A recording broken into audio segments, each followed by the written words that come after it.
बच्चों, आज मैं बाहरी हमदर्द ये जो पाठ है घनश्याम अग्रवाल जी का, उसका जो स्वाध्याय है उसके बारे में चर्चा करूंगी। इस स्वाध्याय के अंतर्गत जो भी व्याकरण का भाग होगा वो भी हम देखेंगे आज। तो स्वाध्याय में से पहला जो है देखो, सूचना के अनुसार कृत्य कीजिए। इसमें संजाल पूर्ण करने के लिए कहा है। तो क्या सवाल है, मरीज से मिलने के लिए आने वाले लोगों की विशेषताएं यहाँ बताने को कहा है। तो कौन सी विशेषताएं हैं, आपको पाठ याद होगा। मरीज से मिलने के लिए आने वाले लोगों की विशेषताएं, ये लोग सिर्फ औपचारिकता निभाने के लिए आते हैं। पहला क्या होगा, ये लोग सिर्फ औपचारिकता निभाने के लिए आते हैं। दूसरा क्या लिखना है, इन्हें मरीज से हमदर्दी नहीं होती।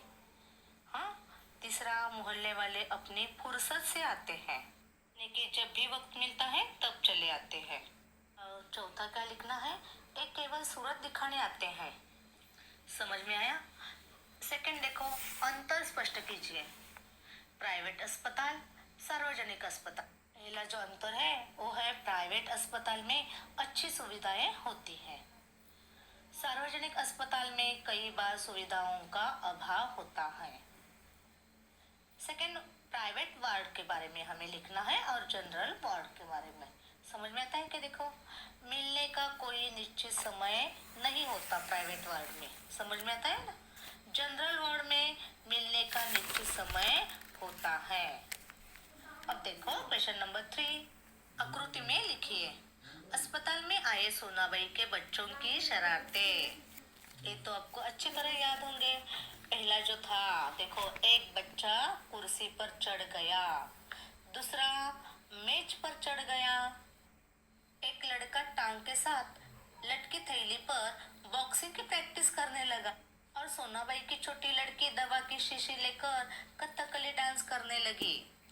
तो ये थी सोनाबाई की बच्चों की शरारतें। क्वेश्चन नंबर 4, कारण लिखिए। लेखक को अधिक गुस्सा अपनी पत्नी पर आया। कब आया, जब आगंतुक को रोते देखकर लेखक की पत्नी ने उसे कोई रिश्तेदार या करीब मित्र समझकर टैक्सी वाले को किराए के पैसे दे दिए थे। यहाँ आगंतुक का अर्थ मालूम है ना, अचानक आ जाने वाला। अचानक आया था ना वो उनको मिलने के लिए, कोई रिश्तेदार या करीब मित्र समझकर टैक्सी वाले को किराए के पैसे दे दिए थे उनकी पत्नी ने। तो एक कारण लिखना है। सेकेंड, लेखक कहते हैं कि मेरी दूसरी टांग उस जगह तोड़ना जहाँ कोई परिचित न हो। ऐसा क्यों कहा है, देखो कारण बताना है हमें। उस जगह लेखक के परिचित होंगे तो लेखक से समय असमय मिलने आकर तंग करेंगे। इसीलिए लेखक कहते हैं कि मेरी दूसरी टांग उस जगह तोड़ना जहाँ कोई परिचित न हो। क्वेश्चन नंबर 5, शब्द समूह के लिए एक शब्द लिखिए। वह स्थान जहाँ अनेक प्रकार के पशु पक्षी रखे जाते हैं। चिड़ियाघर, उसे क्या कहते हैं, चिड़ियाघर। हाँ। सेकेंड, जहाँ मुफ्त में भोजन मिलता है उसे क्या कहते हैं, भंडार या लंगर। समझ में आया। क्वेश्चन नंबर 6, शब्द बनाइए। यहाँ उपसर्ग युक्त शब्द बनाना है और प्रत्यय युक्त शब्द बनाना है। यहाँ क्या दिया है देखो, दर्द। दर्द का उपसर्ग युक्त शब्द क्या आएगा, बेदर्द। यानी कि पहले जो बे लगा है ना, इसे उपसर्ग युक्त शब्द कहते हैं। अब प्रत्यय युक्त क्या होगा, दर्दनाक। दर्दनाक यानी कि बाद में लगा हुआ जो शब्द होता है ना, तो उसे प्रत्यय लगा है ना, नाक, तो उसे प्रत्यय युक्त कहते हैं। उसी तरह देखो यहाँ निश्चित, उसका अनिश्चित, और निश्चित प्रत्यय क्या आएगा, निश्चितता। समझ में आया। अब देखो, मरीज से मिलने जाते समय कौन कौन सी सावधानियां बरतनी चाहिए, ये हमें बताना है। देखो, बहुत सारे लोगों को कभी कभी मरीजों के मिलने के लिए अस्पताल में जाना पड़ता है।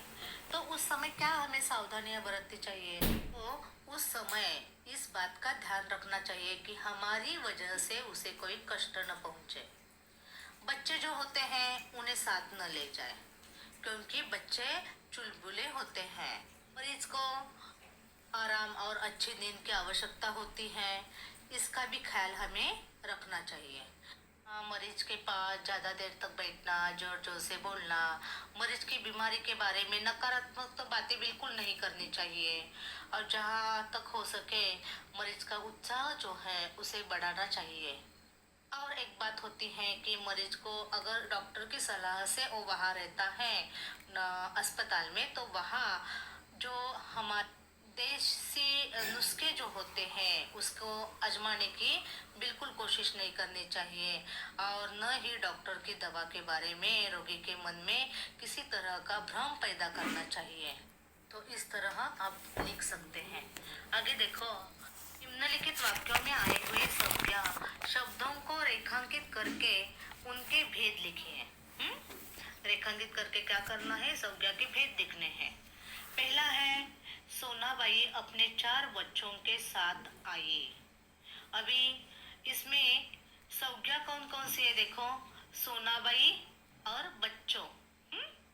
तो सोनाबाई ये क्या दिया है? नाम दिया है। आपको तो बता दिया है मैंने कि जब भी नाम आता है तो वो क्या होता है? व्यक्तिवाचक। हाँ, तो यहाँ सोनाबाई क्या हुआ? व्यक्तिवाचक। और बच्चों जातिवाचक। हाँ, गाय बहुत दूध देती है। तो यहाँ कौन से आए? गाय और दूध। इसमें गाय क्या हुई? जातिवाचक। और दूध द्रव्यवाचक। हाँ, मैं रोज ईश्वर से प्रार्थना करता हूँ। यहाँ ईश्वर और प्रार्थना। ईश्वर, यहाँ ईश्वर का नाम नहीं दिया तो जातिवाचक, और प्रार्थना भाववाचक। समझ में आया? आगे देखो, सैनिकों की टुकड़ी आगे बढ़ी। अभी सैनिकों, सैनिकों क्या हुए? जातिवाचक। और टुकड़ी क्या हुई? बहुत सारे सैनिक यहाँ आते हैं ना, टुकड़ी कहा तो ए समूहवाचक। समझ में आता है? समूहवाचक। सैनिकों की टुकड़ी यानी कि समूह है, तो एक क्या हुआ? समूहवाचक। नेक्स्ट क्वेश्चन, सोना चांदी और भी महंगे होते जा रहे हैं। यहाँ सोना चांदी क्या हुआ? द्रव्यवाचक, क्योंकि एक धातु है और सभी धातु द्रव्यवाचक में जाते हैं। आगे देखो, गोवा देख मैं तरंगायित हो उठा। यहाँ गोवा व्यक्तिवाचक और तरंगायित भाववाचक। नेक्स्ट, युवकों का दल बचाव कार्य में लगा था। यहाँ युवक इनका नाम नहीं तो ये जातिवाचक, दल समूह है तो ये समूहवाचक, और कार्य भाववाचक। आगे देखो, आपने विदेश में भ्रमण तो कर लिया है। विदेश और भ्रमण। विदेश देश का नाम नहीं तो ये जातिवाचक, भ्रमण भाववाचक। 9th, इस कहानी में भारतीय समाज का चित्रण मिलता है। कहानी जातिवाचक, कौन सी कहानी मालूम नहीं इसलिए ये जातिवाचक, समाज समूहवाचक और चित्रण भाववाचक। 10th, सागर का जल खारा होता है। यहाँ कौन सा सागर मालूम नहीं तो सागर जातिवाचक और जल अर्थात द्रव्यवाचक। समझ में आया? क्वेश्चन नंबर 2 देखिए, पाठ में प्रयुक्त किन्हीं 5 संज्ञाओं को ढूंढकर उनका वाक्यों में प्रयोग कीजिए। अभी क्या करना है? कौन से भी 5 संज्ञाएं आपको यहाँ से ढूंढ निकालनी है और लिखनी है। समझ में आया? जैसे कि देखो, अस्पताल लिख सकते हैं, होश लिख सकते हैं, या साइकिल, बंदर, रेत, जो आपको यहाँ दिखाई देते हैं वो कोई भी लिख लो। कुर्सी, हाँ, तो इस तरह दवा, इनका वाक्यों में प्रयोग करना है। वो तो आसान है, आप कर सकते हैं। आगे देखो, क्वेश्चन नंबर 3, निम्नलिखित वाक्यों के रिक्त स्थानों में उचित सर्वनामों का प्रयोग कीजिए। यहाँ सर्वनाम यानी क्या? नाम के बदले आने वाला शब्द, उसे क्या कहते हैं हम? सर्वनाम। समझ में आया? तो कौन सा सर्वनाम यहाँ इस्तेमाल होगा ये ध्यान से देखो। क्वेश्चन नंबर 1, रिक्त स्थान दिया है, सार्वजनिक अस्पताल के प्राइवेट वार्ड में है। कौन? वे। Very good. क्या आएगा यहाँ? वे। सेकेंड, डैश बाजार जाओ। लेते हुए हम क्या कह सकते हैं? तुम बाजार जाओ। थर्ड, डैश कारखाने में एक ही विभाग में काम करते थे। कौन? देखो यहाँ नाम न लेते हुए हम क्या इस्तेमाल होगा? सर्वनाम कौन सा आएगा? हम। इसे लेकर डैश क्या करोगे? तो क्या आएगा यहाँ? तुम क्या करोगे? Very good. नेक्स्ट, हृदय डैश है डैश उदार हो। क्या आएगा? हृदय वही है, तुम उदार हो। नेक्स्ट, लोग डैश कमरा स्वच्छ कर रहे हैं। लोग स्वयं अपना कमरा स्वच्छ कर रहे हैं। समझ में आता है ना? नेक्स्ट, डैश रिसोर्ट हमने पहले से बुक कर लिया है। कौन सा? यह नाम नहीं लेने का। यह रिसोर्ट क्या आएगा? यह रिसोर्ट। इसके बाद डैश लोग दिन भर पंजे देखते रहे। हम लोग या ओ लोग। समझ में आता है? यहाँ इस तरह का शब्द आएगा। डैश 9 देखो, डैश इसके पहले उसे मना करता। मैं इसके पहले उसे मना करता। और लास्ट, काम करने के लिए कहा है डैश करो। वही करो। काम करने के लिए कहा है वही करो। अब देखो क्वेश्चन नंबर 4, पाठ में प्रयुक्त सर्वनाम ढूंढकर उनका स्वतंत्र वाक्यों में प्रयोग करना है। जिस तरह यहाँ किया है वैसे ही आपको करना है। पाठ में बहुत सारे सर्वनाम आए हैं और उसका इस्तेमाल आपको अच्छी तरह करने को आएगा। जैसे कि देखो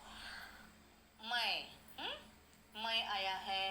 मैं का इस्तेमाल करके आप लिख सकते हो, मैं इसके पहले कि उसे मना करता सोनाबाई की लड़की ने दवा की शीशी पटक दी। समझ में आता है ना?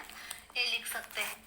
और क्या लिख सकते हैं? आप देखो, जैसे कि आप ये सर्वनाम, आप सार्वजनिक अस्पताल के प्राइवेट वार्ड में हैं। तो इस तरह आपको लिखना है। आगे देखो, निम्नलिखित मुद्दों के आधार पर किसी समारोह का वृत्तांत लेखन करना है आपको। यहाँ क्या दिया है? देखो, स्थान, तिथि और समय, प्रमुख अतिथि, समारोह, अतिथि संदेश, समापन। वृत्तांत लेखन में बच्चों क्या करना है? देखो, जो भी आपके स्कूल में अभी यहाँ दिया है ना, उसके हिसाब से मैं बताती हूँ। स्कूल में एक आध कार्यक्रम हुआ है और उस कार्यक्रम को आपको वृत्तांत लिखना है। वो कार्यक्रम किस तरह हुआ है, क्या क्या हुआ था, वो स्थान यानी कि कहाँ हुआ है, तिथि कब हुआ है, समय क्या था, प्रमुख अतिथि कौन आए थे, समारोह कैसा हुआ, अतिथि जो आए थे उन्होंने क्या संदेश आपको दिया है और समापन कैसे हुआ है। तो यहाँ उदाहरण के तौर पर हम लेते हैं गांधी जयंती पर गांधी जी का स्मरण। तो अकोला, यहाँ अकोला में हुआ है तो उन्होंने अकोला कहा है। आप लिख सकते हैं पेन, वाशी, या आपके स्कूल का नाम भी लिख सकते हैं। देखो यहाँ अपने अपने स्कूलों का नाम लिख लो। जैसे कि देखो 3 अक्टूबर, 3 अक्टूबर को हमने वृत्तांत लिखा है, क्योंकि गांधी जयंती कब होती है ये ध्यान में रखो, 2 अक्टूबर को। और इसलिए हम यहाँ डेट क्या लिखेंगे? 3 अक्टूबर। एटी पटेल विद्यालय वाशी में कल 2 अक्टूबर को गांधी जयंती समारोह का आयोजन किया गया। विद्यालय में समारोह सुबह 10 बजे आयोजित किया जाना था।